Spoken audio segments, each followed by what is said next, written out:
Halo semua, salam sejahtera Malaysia. Selamat datang ke channel Fels Lifestyle. Info padu, info hangat disediakan di dalam channel ini.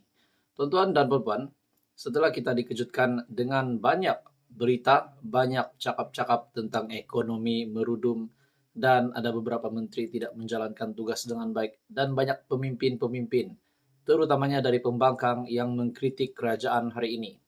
Saudara-saudara, akhirnya satu pengakuan dari Datuk Seri Anwar Ibrahim yang pasti mengejutkan ramai, di mana dalam satu artikel berita astroawani.com yang bertajuk "Pelabur takut sebab wujud persepsi saya akan dijatuhkan Ogos ini." Dan ini dinyatakan sendiri oleh Perdana Menteri Anwar Ibrahim.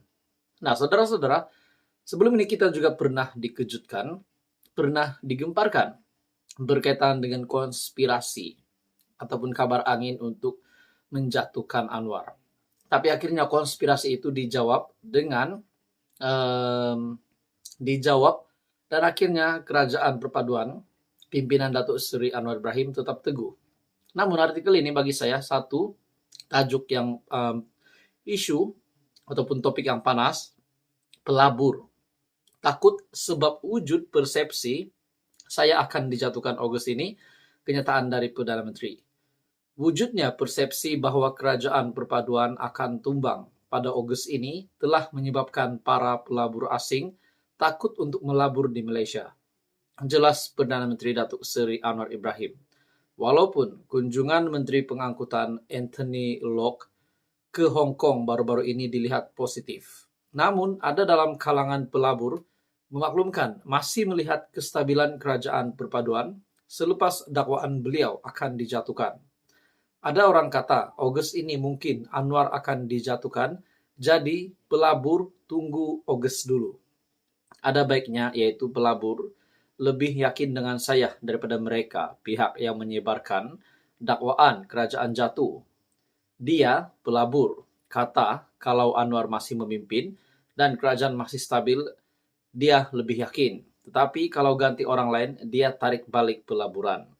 Ini masalah sedikit kepada ekonomi, bukan saya nak kempen untuk kerajaan perpaduan. Tetapi itu kenyataan. Katanya pada program Temu Anwar di University Sains Islam Malaysia dinilai pada Sabtu. Mengulas lanjut, Perdana Menteri menegaskan usaha meningkatkan ekonomi negara juga tidak seharusnya membebankan sebagian rakyat, khususnya golongan susah. Menteri Keuangan juga berkata, beliau tidak sanggup menarik pemberian subsidi secara drastik seperti dilakukan di Indonesia, walaupun tindakan itu boleh memberikan keyakinan kepada para pelabur.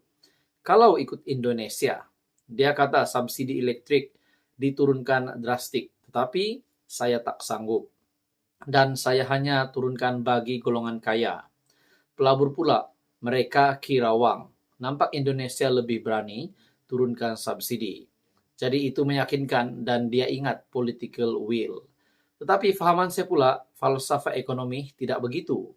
Saya tidak fikir negara harus berkembang dengan bebankan sebahagian rakyat, terutamanya yang susah, ujar Anwar. Bagi saya ini satu pengakuan, satu pendedahan dari Perdana Menteri yang pasti membuatkan ramai rakyat memahami betapa besarnya tanggung jawab Datuk Seri Anwar Ibrahim sebagai Perdana Menteri demi untuk menarik pelabur, namun tidak menarik subsidi secara drastik seperti apa yang dilakukan oleh Indonesia, seperti apa yang dinyatakan di dalam artikel ini. Dalam masa yang sama, Perdana Menteri berkata, langkah yang diambil oleh kerajaan perpaduan ketika ini disifatkan lebih berhati-hati dan berhemat. Jadi saudara-saudara, bagaimana pula dengan persoalan yang timbul setelah kita melihat artikel ini?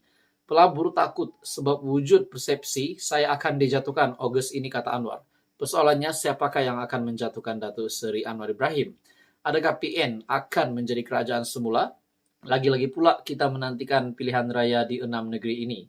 Adakah itu akan mempunyai kesinambungan dan menyebabkan Datuk Seri Anwar Ibrahim jatuh, ataupun beliau akan terus meneraju kerajaan perpaduan? Jadi saudara-saudara, apa komen Anda? Teruskan bersama dia dalam channel ini untuk info yang seterusnya. Anda boleh tekan butang like, share, dan subscribe. Halo semua, salam sejahtera Malaysia. Selamat datang ke channel Fels Lifestyle. Saudara-saudara, tuan-tuan dan puan-puan, Sudah pasti pilihan raya negeri di 6 buah negeri yang bakal dilaksanakan tidak lama lagi. Sudah pasti setiap parti membuat persediaan, yaitu jentera-jentera parti untuk bertempur di dalam medan pilihan raya negeri di 6 buah negeri yang bakal dilaksanakan tidak lama lagi. Akhirnya saudara-saudara, ada yang berpendapat bagaimana pula status PAS dan juga bersatu di dalam Perikatan Nasional. Kenapa PAS lebih banyak kursi? Kenapa bersatu lebih sedikit kursi? Sedangkan presiden bersatu adalah pengurusi Perikatan Nasional sendiri. Nah, pada akhirnya saudara-saudara, presiden bersatu alias pengurusi Perikatan Nasional membuat satu pengakuan yang pasti mengejutkan ramai orang, terutamanya kepada kepimpinan PAS sendiri. Dalam satu artikel berita sinarharian.com bertajuk PAS bukan abang besar dalam PN. Wow, ini dinyatakan sendiri oleh Muhyiddin. Nah, sudah pasti menjadi persoalan tanda tanya. Apa yang dimaksudkan oleh pengurusi Perikatan Nasional Muhyiddin Yassin berkaitan dengan kenyataan bahwa PAS bukan abang besar? Adakah bersatu tidak menghormati PAS, ataupun adakah terdapat maksud yang lebih mendalam, yang lebih positif sebenarnya? Jadi dalam artikel ini, PAS sememangnya layak memperoleh bilangan kursi lebih banyak pada PRN karena partai itu sudah lama wujud berbanding Parti Pribumi Bersatu Malaysia, Bersatu, dan Parti Gerakan Rakyat Malaysia, Gerakan. Pengurusi Perikatan Nasional Tan Sri Muhyiddin Yassin, beliau berkata tidak timbul isu PAS abang besar di dalam Perikatan Nasional kerana kesepakatan telah dicapai dan pembahagian yang adil telah dilaksanakan. Jadi maknanya saudara-saudara, bukan ada apa-apa pun yang berlaku di antara PAS dan Bersatu.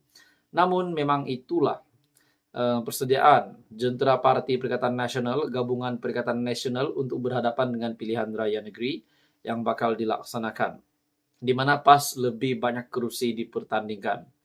Fakta bahwa PAS mempunyai kursi yang lebih banyak memang jelas kerana sebelum kami Bersatu wujud, PAS sudah lama wujud. Malah, PAS juga sudah menguasai kerajaan negeri di Kelantan, Terengganu, serta Kedah. Selain itu, PAS juga sudah ada kursi-kursi di negeri lain. Dari segi proses pertimbangan pembahagian kursi ini kita lihat, PAS sudah mempunyai ramai penyandang kursi Dewan Undangan Negeri di Kedah, Kelantan, dan Terengganu katanya. Beliau berkata demikian pada sidang akbar selepas majlis penyerahan lembu korban bagi Parlimen Pagoh di Bukit Pasir dekat sini pada Sabtu.